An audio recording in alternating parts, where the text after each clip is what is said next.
Boa noite então. Então assim, como eu tava dizendo, vai ser. A Paraxá dessa semana tem esse ponto de inspiração aí, graças a Tamara. E Kitissá é aquela Paraxá que ninguém gosta de ler, né? É a Paraxá que fala de uma coisa muito pesada, a gente, né? O famoso episódio do Hegel e as ramificações, né? Do bezerro de ouro, né?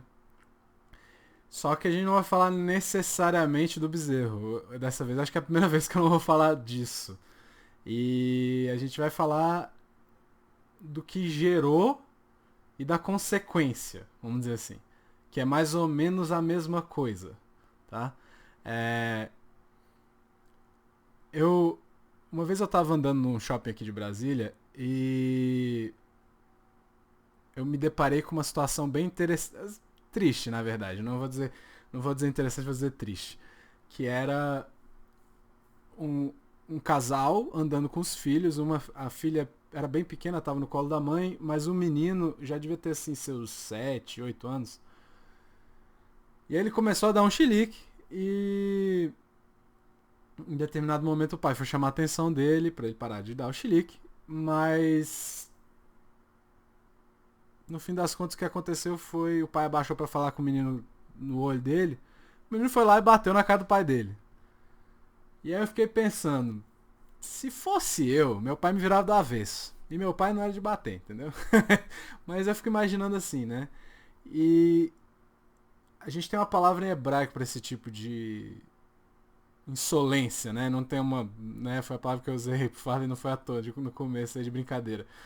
Mas essa audácia, essa insolência, ela tem um nome em hebraico, chama chutzpah. Na verdade, ela tem duas expressões que representam essa essa atitude, né? Tanto chutzpah quanto az, né?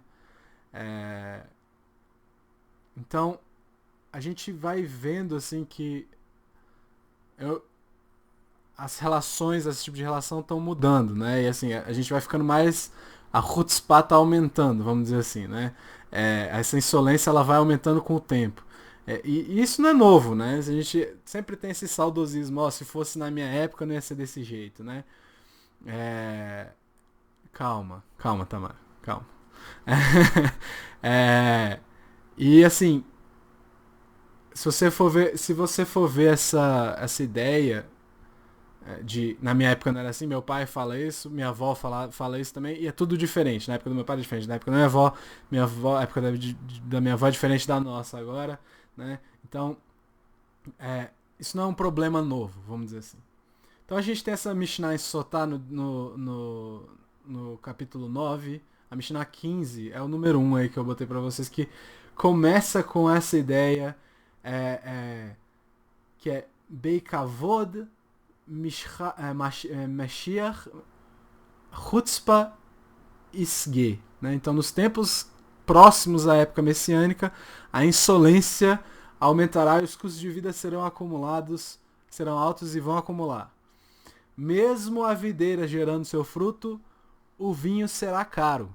Ou seja, o pessoal vai estar tomando, né? Porque vai ter muita procura e por mais que a oferta permaneça, a procura vai aumentar, né? Os reis se voltarão à heresia e não serão repreendidos por isso. Ou seja, os governantes vão fazer bobagem e ninguém vai falar nada. A sabedoria dos escribas apodrecerá, as pessoas que temem a transgressão serão consideradas repugnantes e a verdade desaparecerá. Os jovens envergonharão as faces dos mais velhos, os velhos se porão diante dos novos, ou seja, os velhos vão defender os novos, no caso. O filho desonrará o pai, a filha levantar-se-á contra a mãe, a nora irá contra a sua sogra. Os inimigos de um homem serão seus familiares. Aí tem essa expressão que é muito interessante, que é Penerhador que Penerhakelev. Então a cara da geração será como a cara de um cachorro. Um filho não terá mais vergonha diante de seu pai. E no que podemos confiar nesse momento, né? Apenas no nosso Pai nos céus. Então, assim, fui dar uma pesquisada nisso e tem um relatório da ONU de 2019 que diz que mais de 35 milhões de pessoas no mundo sofrem com transtorno decorrente do uso de drogas, né? Então, assim, isso vai um reflexo direto nessa mesma videira gerando seu fruto, o vinho será mais caro. Ou seja, as pessoas vão dar um jeito de esconder da realidade de alguma forma, né? Usando droga é um jeito bem comum, né?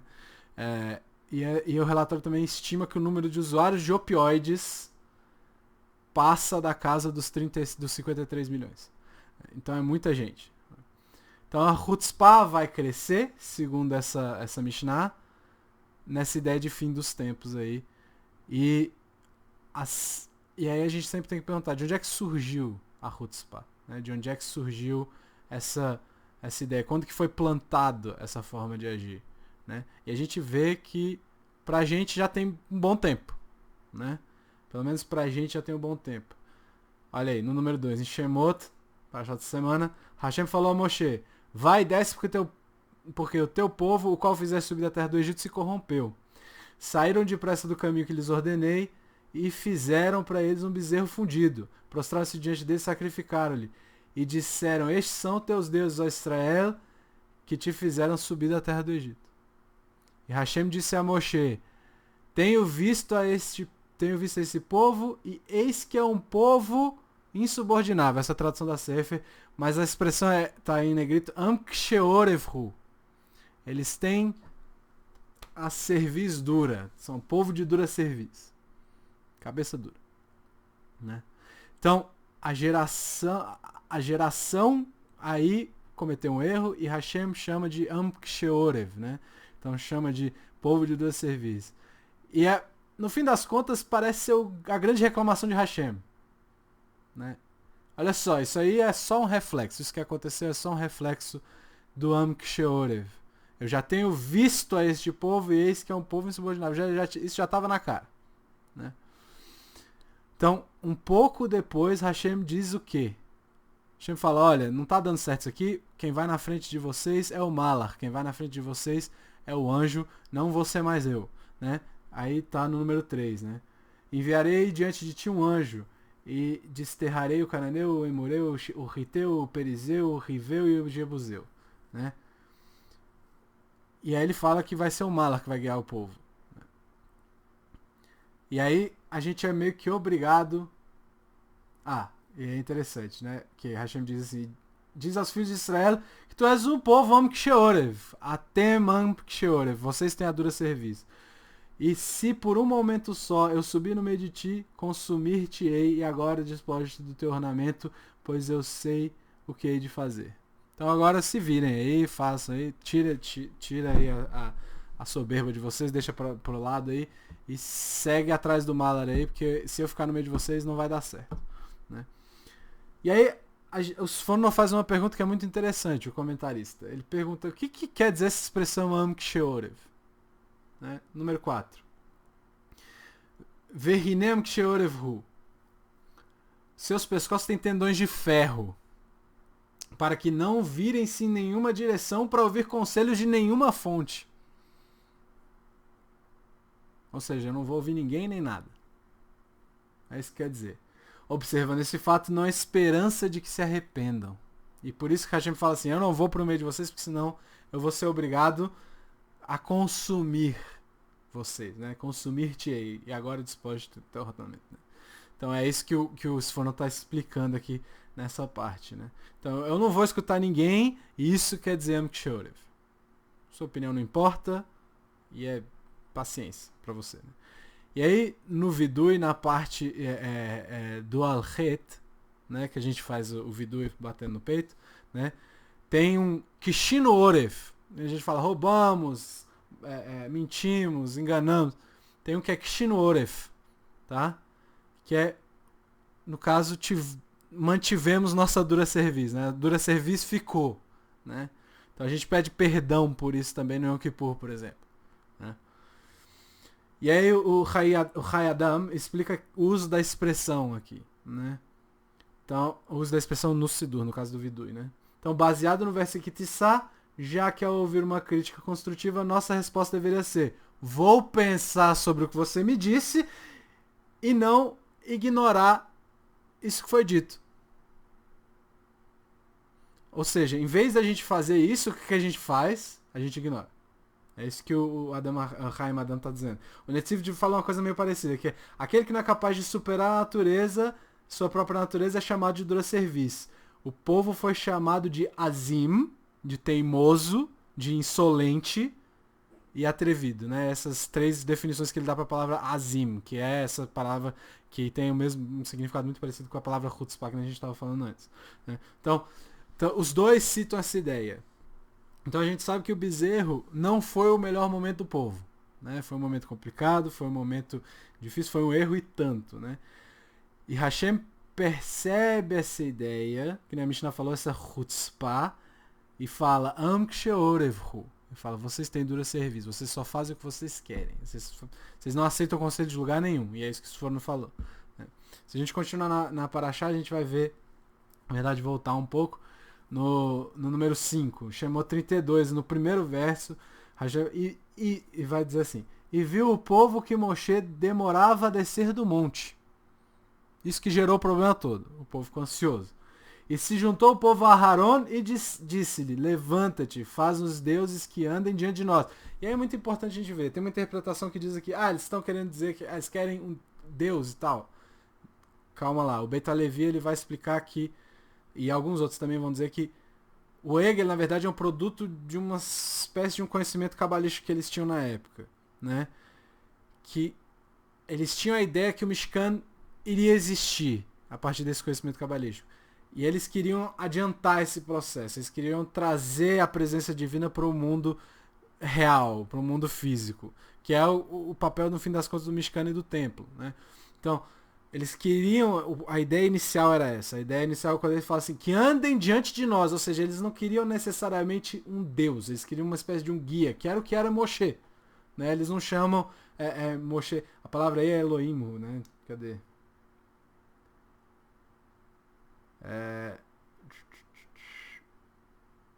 Kuma Salano Elohim Asher, né? Então, são senhores, né? Senhores que vão andar diante de nós.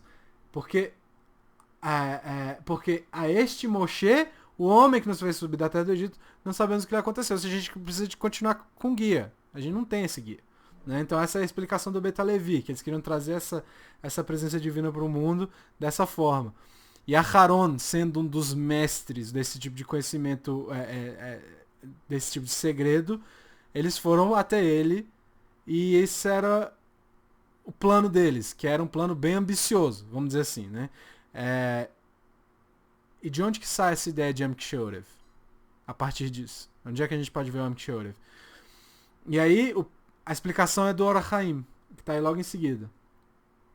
A expressão Al-Aharon, que é aí que eles falam vai kachel Ahaam Al-Aharon, tá? Precisa de uma análise mais profunda. Se a intenção era simplesmente falar com Aharon, a Torá deveria ter escrito vai kachel Haam vai omru el Aharon.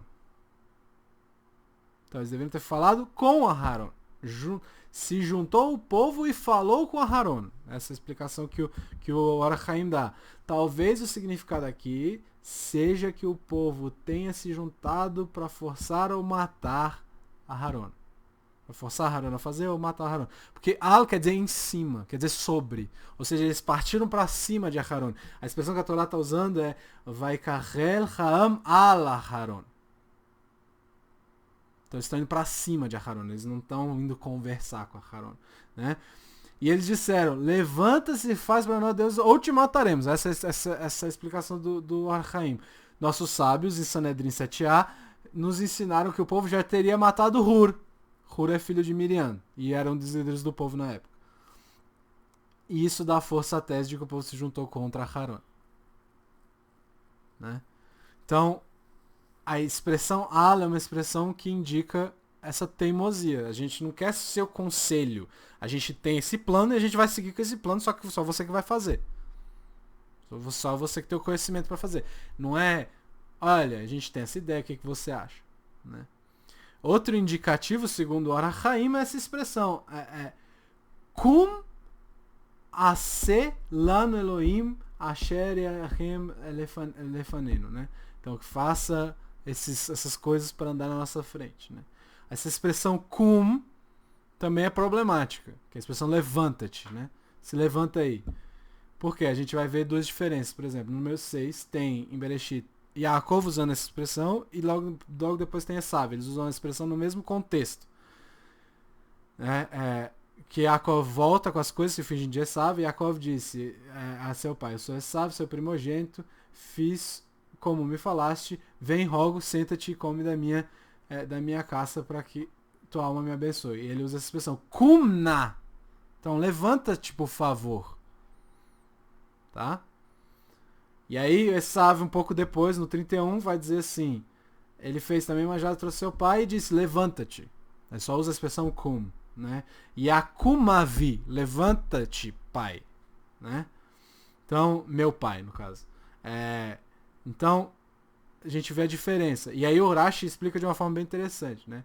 Quando Yitzhak escuta Yaakov se fingindo de Esav, ele fala assim, não, a voz de Yaakov mais o braço de Esav, braço peludo de Esav, como é que funciona isso? Então, nessa expressão voz de Yaakov, o Rashi explica. Pois ele fala de uma maneira, Yaakov fala de uma maneira cordial. Kumna. Levanta-te, por favor, né? E Esav, porém, falava de maneira grosseira. Yakum. Levanta aí logo. Né? Então, assim, da mesma forma com que Esav fala com Yitzhak, o povo está falando com a Haron, está lidando com a Haron. Kum, levanta. Né? Levanta e faz o que a gente quer agora. Então não é uma conversa. Isso é Am Ksheorev. Tá? E, que nem eu falei, não é fazer pergunta, é levanta aí que você vai fazer o que a gente está te mandando. Né? Então, esse entendimento é muito interessante, tanto pra gente entender o reto, tanto a gente entender o retaego, quanto a gente entender nossas vidas também. Né? O que quer dizer tudo que a gente faz. Né? Então, a gente pode ter ideias novas que parecem ser ótimas. Né? E até achar que é um bom motivo para fazer. Tipo, a gente quer trazer Hashem pro mundo, que nem foram eles. Né? Mas eles deveriam ter ido até a Haron, explicado o que eles estavam pensando, o que eles estavam sentindo, pedir a opinião dele, porque a liderança que sobrou ali foi ele. Né? E qual era a opinião dele segundo para a solução que eles pensaram. Né? Provavelmente, se eles tivessem feito isso, a Haron teria respondido, calma lá que Moshe já tá voltando, vocês contaram o tempo errado. Moshe tá voltando, volta hoje ainda. Então, fiquem calmos, Moshe vai voltar. Né? E a raiz do problema foi que eles não queriam ouvir a opinião de ninguém. Né? Então, eles não perguntaram, então isso é um problema.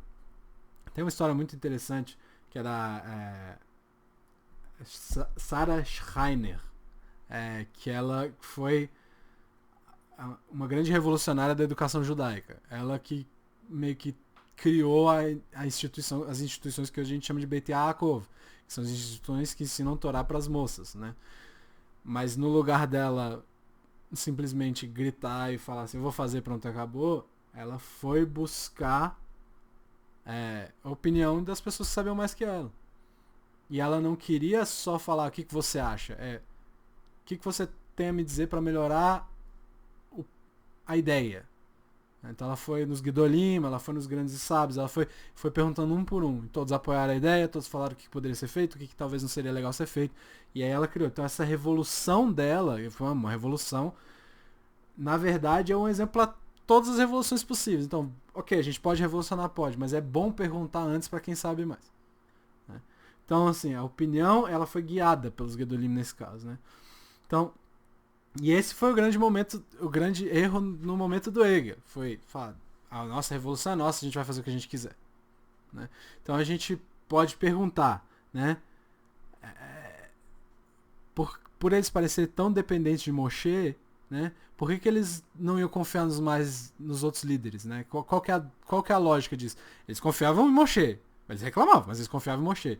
Mas por que só foi Moshe sumir e a liderança que eles já conheciam há muito tempo, que era Haron, não era suficiente mais, né? Se Moshe tivesse aparecido no meio do processo e tivesse falado, vamos parar com isso aí, eles não iam ter parado? Óbvio que iam ter parado, né? Então, é muito comum as pessoas só darem ouvidos àquelas pessoas que a quem eles percebem que tem a liderança. Né? Não adianta você falar assim, o cara ter conhecimento e tudo mais. Ah, não. O Rabino fulano de tal falou tal coisa. Mas ele não é o Gadolador. Ele não é o Rabi Chaim Kanievski, por exemplo. Ele não é o maior rabino do mundo. Então eu não vou dar ouvido pra ele. Só vou dar ouvido pro cara que manda mais. Né? Então, existe esse sentimento. Eu só vou dar ouvido pra tal pessoa, porque eu só confio nele. Existe esse sentimento dentro de nós. Né? É isso, e aí, se ele aparecesse aqui, eu ouviria o que você tá me dizendo. Mas não é ele que tá falando, então eu não vou te ouvir. Né? Então, quem são Hur e Aharon diante de Moshe? A gente dá ouvidos a Moshe. A vocês dois, não. Né? E é muito engraçado que o Abraão aqui de Brasília, nosso Hazan, ele contou pra mim uma história que era muito engraçada. Às vezes ele ouvia os rabinos lá de Belém, tendo que ouvir alguém falando assim, meu avô fazia de tal jeito. Aí o rabino falou, não, mas segundo a Laha esse jeito tá errado. Ele, tudo bem, eu vou continuar fazendo do mesmo jeito. Errado é você, quem tava certo era ele. Então assim, é muito normal esse sentimento, né? Então, Am Ksheorevhu, isso é ser um povo de dura serviço, né? Então Moshe quer defender o povo. Quando Hashem fala, não, o anjo que vai na frente de vocês, aí se vira aí, Moshe quer defender o povo, né?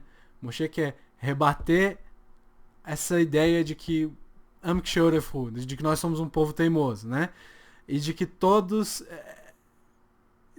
na verdade têm salvação ali, né? Que todo mundo quer que Hashem lide o povo e não o Malach, né? Qual que é o plano de Moshe? O que Moshe elabora na cabeça dele para resolver o problema? Olha o que Moshe fala. Shemot 34:9, no 8. E disse, rogo, se achei graça aos teus olhos, Hashem, rogo, a presença divina de Hashem entre nós, pois ele é um povo de dura serviço. E perdoarás nossa iniquidade, nosso pecado, e nos tomarás por tua herança. A gente é teimoso mesmo, ama a gente do mesmo jeito. A gente é assim, abraça a gente do jeito que a gente é. O que o Moshe tá falando aqui? Você tem razão. A gente nunca vai ouvir o que você tá dizendo. Qual que é a lógica de Moshe? Quando Moshe usa essa expressão, e tá aí negrito aí, que am ksheorevhu, nós somos um povo de dura serviço. O povo é de dura serviço, não tem jeito. Qual que é a lógica que Moshe aqui? Então, não parece ser o melhor argumento do mundo. E Moshe não era um cara bobo. Quando Moshe usa a expressão am ksheorevhu, ele é um cara muito inteligente. O que ele tá fazendo aqui?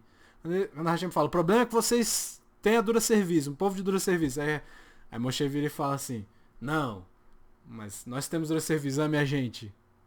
Qual é a lógica aqui? Né? Qual que é a lógica que Moshe está seguindo? E o Ralbag vai explicar, esse povo tem muita dificuldade de mudar a direção. Ele dá uma explicação como é. Mas Hashem, no meio do povo, se Hashem estiver no meio do povo e a Torá estiver sendo ensinada no meio do povo, essa midá negativa de chutzpah que a gente está falando aqui, na verdade ela se torna, que a Tamara falou no chat, o lado bom. Ela se torna positiva. Ela tem um lado positivo. E aí, quando isso virar positivo, eles não vão se desviar mais. Tá? Essa é a explicação do Rabá. Ou seja, essa insolência do povo, essa chutzpah do povo, bem direcionada, vai virar a maior força. Então, qual que é o argumento de Moshe aqui? Am ksheorevhu. Ou seja, se a gente usar isso para o bem, a gente vai ter uma grande evolução. A gente vai ter uma grande possibilidade aqui. Né? Então, esse era o argumento de Moshe. E é engraçado, na Torá, quem que é a grande primeira expressão, né, de chutzpah no mundo? Coincidentemente, o fundador do povo, Avraham Avinu, né? Ele andou o mundo inteiro desafiando todo mundo, né? Primeiro desafiou o pai dele, quebrou a loja dele toda. Primeiro desafiou a ideia vigente, né? A ideia religiosa vigente. Primeira coisa que ele desafia é isso. Ele é insolente nesse ponto, é insolente diante do pai dele. Ele vai embora, continua sendo insolente, depois sai. Uma série de coisas. Então, ele mantém essa chutzpah, mas ele tem essa chutzpah positiva também, né?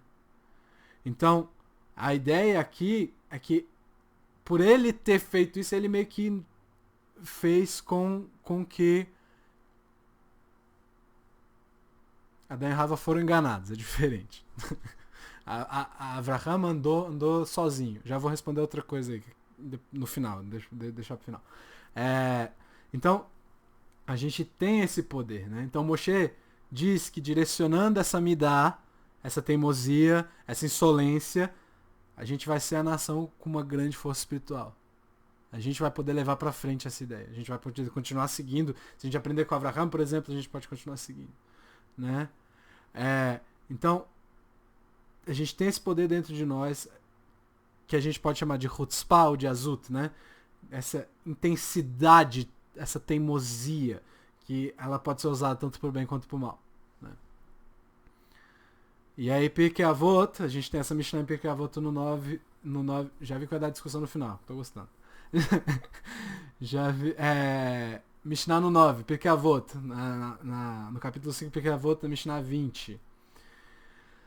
Yehudá ben Teimá, Omer, Revi, Az, Canamer. Seja ousado como leopardo. Essa palavra asa aí tá aparecendo a primeira vez aí como, né, não é chutzpah, mas é a mesma coisa que chutzpah. Seja ousado como leopardo, né, ligeiro como águia, ágil como veado, forte como leão, para executar a vontade do teu pai que está no céu. O mesmo dizia: homens descarados irão para Guerrinom e os tímidos para o Ganeden. Aí olha a expressão que está em negrito aí na segunda parte. Aspanim legeinom. Aquele que tem a ousadia ou a teimosia na cara vai pro Geinom. Pera aí. Ele não acabou de falar que é pra gente ser ousado, que nem o leopardo, e aí ele tá falando quem tem a ousadia na cara. Como é que funciona isso? Né?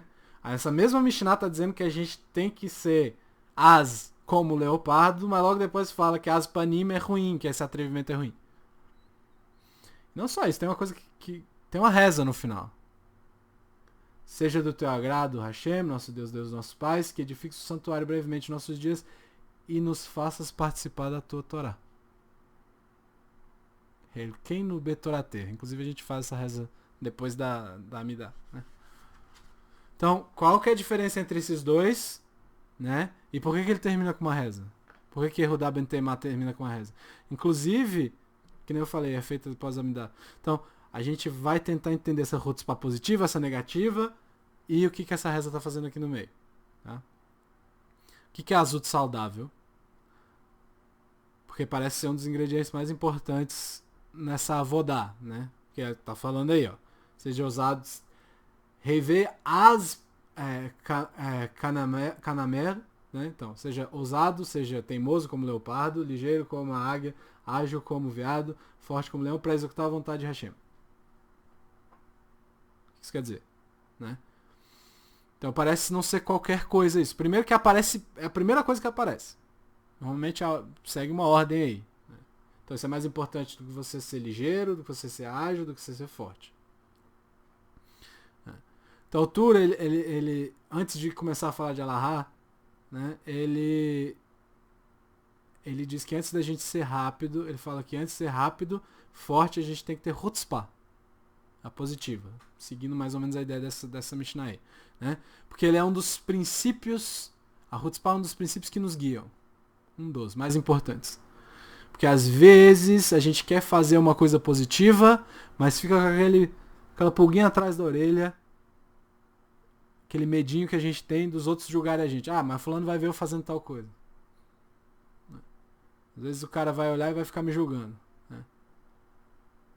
E aí ele diz, isso a gente não pode fazer. Nessa hora a gente tem que ter chutzpah, nessa hora a gente tem que enfrentar, nessa hora a gente tem que ser teimoso, nessa hora a gente tem que ser ousado.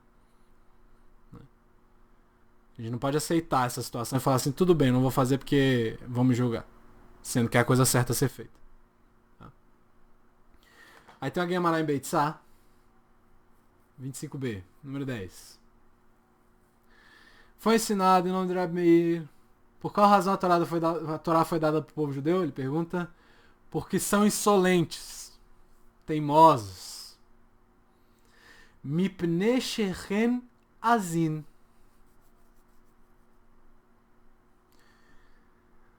A escola de Rabi Ishmael ensinou a partir do verso: de sua mão direita veio a lei de fogo para eles. Está em Dvarim. O santo bendito seja disse: por causa da sua natureza esse povo merece receber a lei de fogo. Outros dizem: Os caminhos destes, Am Israel, é o fogo, ou seja, a característica do povo judeu é o fogo, é Esh, né?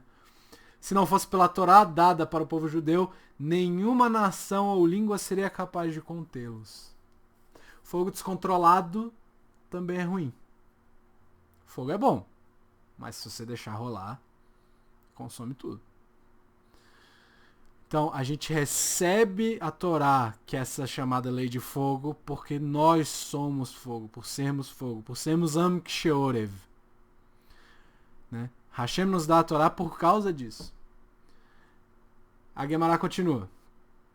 E isso que Rabbi Shimon ben Lakish disse, existem 3 seres insolentes. O povo judeu, dentre os povos, o cão dentre os animais e o galo dentre os pássaros. O cão? Meio estranho isso aqui, né? Por que não o leopardo? A primeira coisa que eu penso quando é teimoso é o jumento, né? Mas como a gente já viu o exemplo do leopardo antes, né? Então, nós somos diferentes porque a gente recebe a Torá porque a gente é diferente, porque a gente é atrevido, a gente é insolente. E o que os cães têm a ver com essa história, né? Então, é que nem eu falei, né? O que tem a ver? A Mishnah, em Sotá, lá no começo, falou que Rapanim... Como é que é? Vamos botar lá. Pnei Hador que Pnei Hakelev.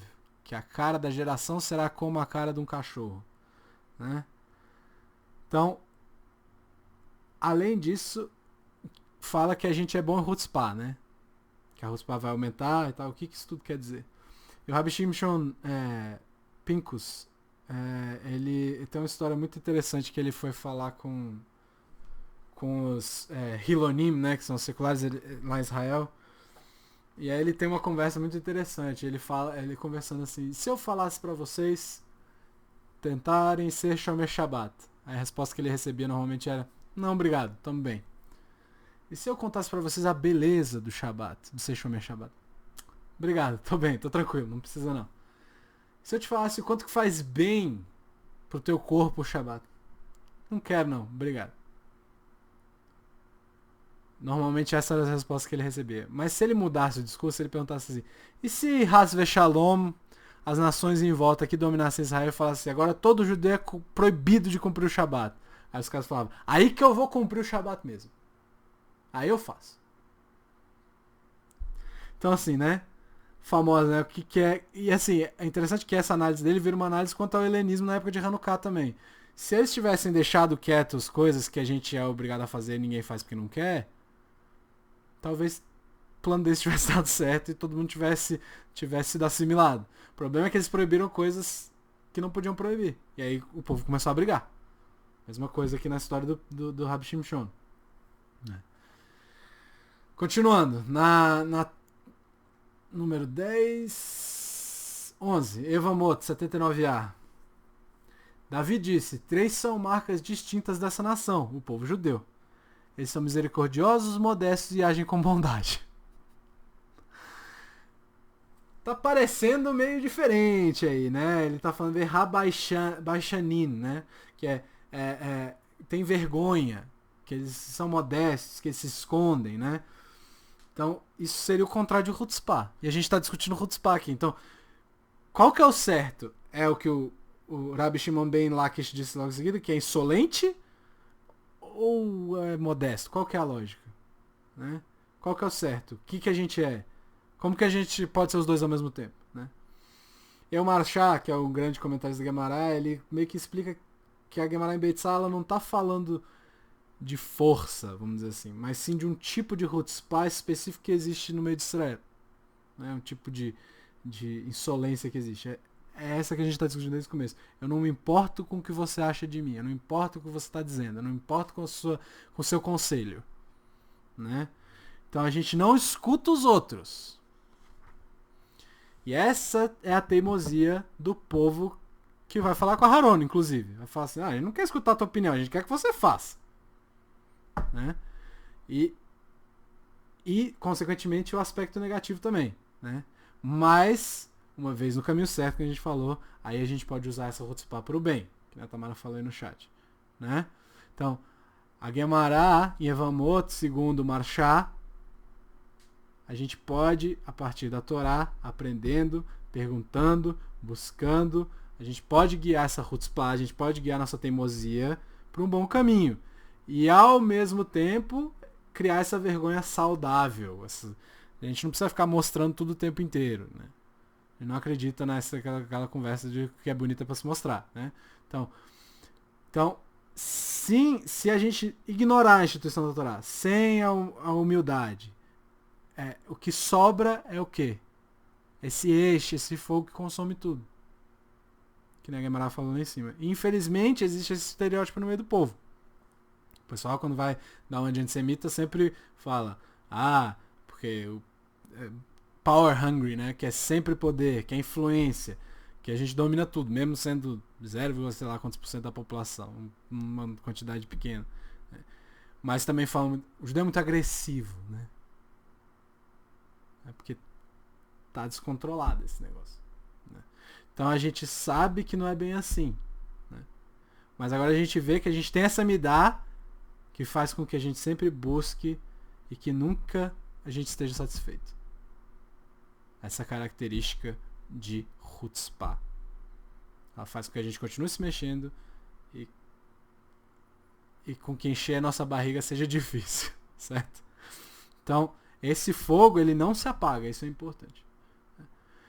E pela Torá a gente expressa, a gente consegue se expressar e a gente consegue virar isso que a Gemara Yevamot está falando. Misericordioso, modesto e agir com Gamilut Hassadim, né? Agir com bondade. Né? A gente pode ter mais o controle. Né?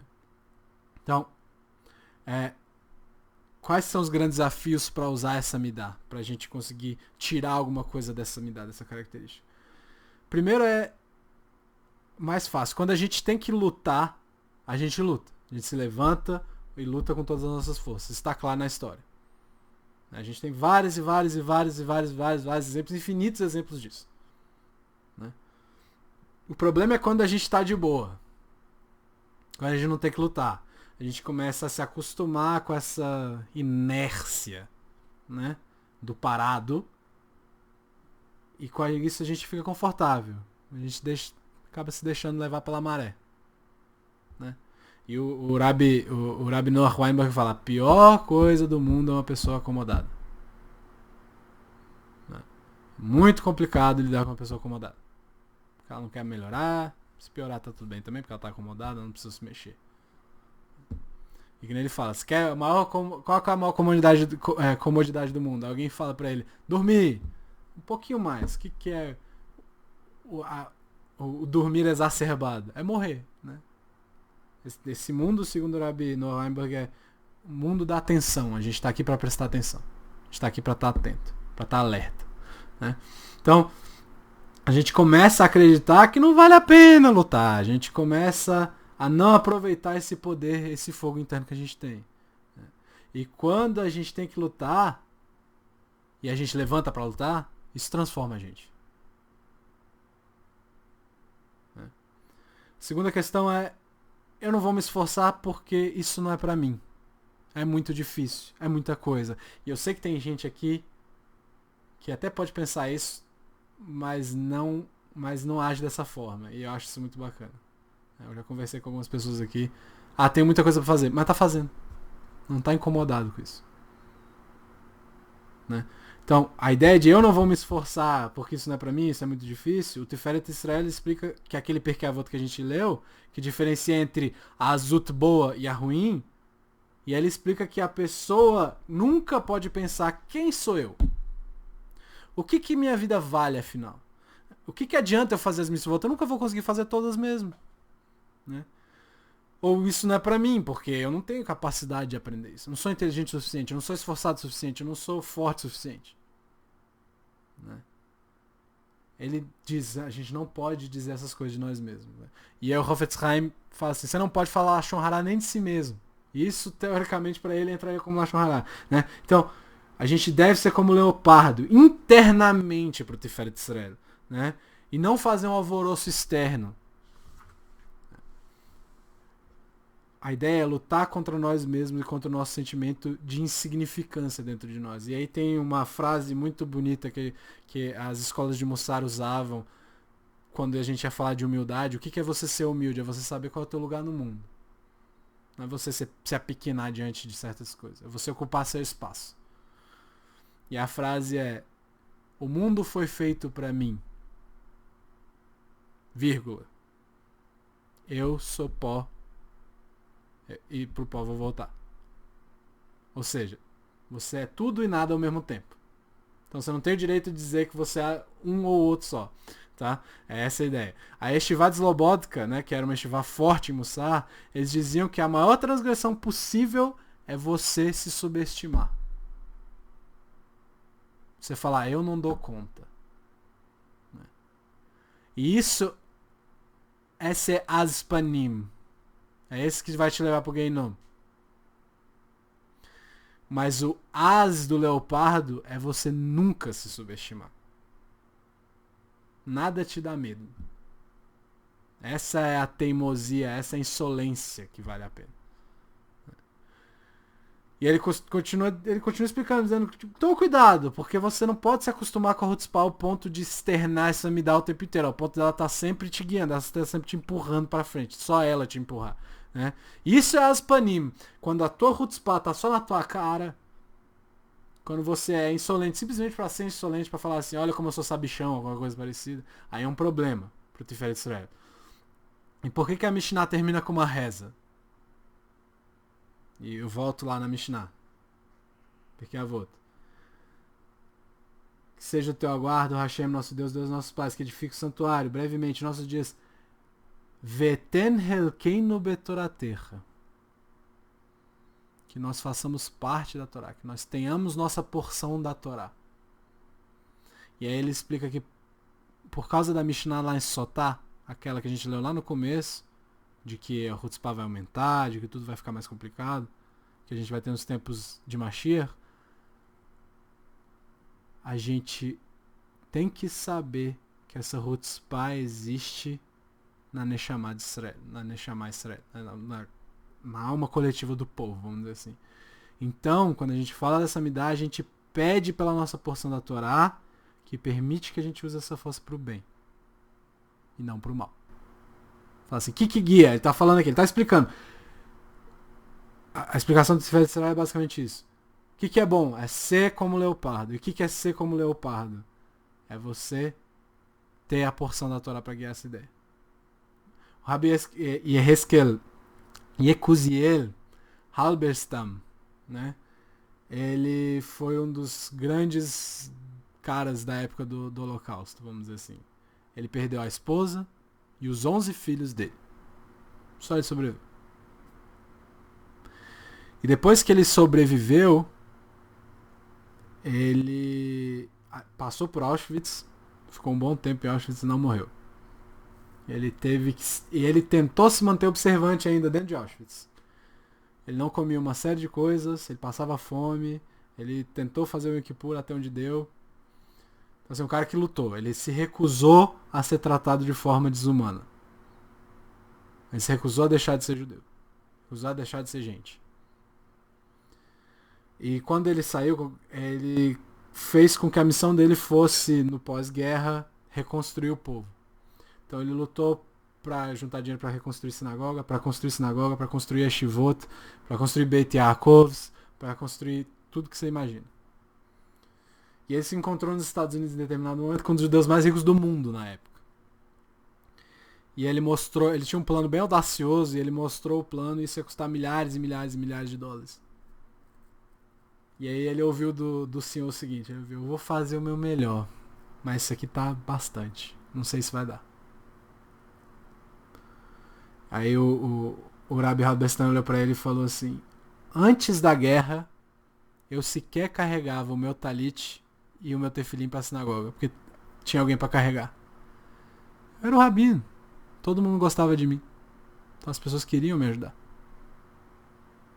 Eu nem sabia se eu conseguia carregar os 4 quarteirões de distância. Não sabia, eu era o rabino. Mas chegou a guerra e eu descobri que não só era capaz de andar os 4 quarteirões que eu tinha que andar até a sinagoga, mas eu também era capaz de andar 10 quilômetros com mais de 30 quilos de cimento nas minhas costas. Sem comer, sem beber. Arrisco dizer, ele disse pro cara, que o senhor não sabe do que é capaz.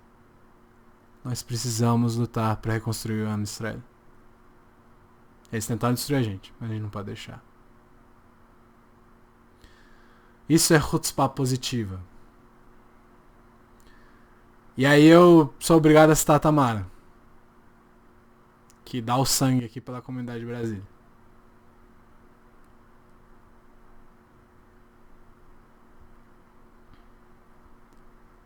E isso é uma baita de uma lição pra todo mundo.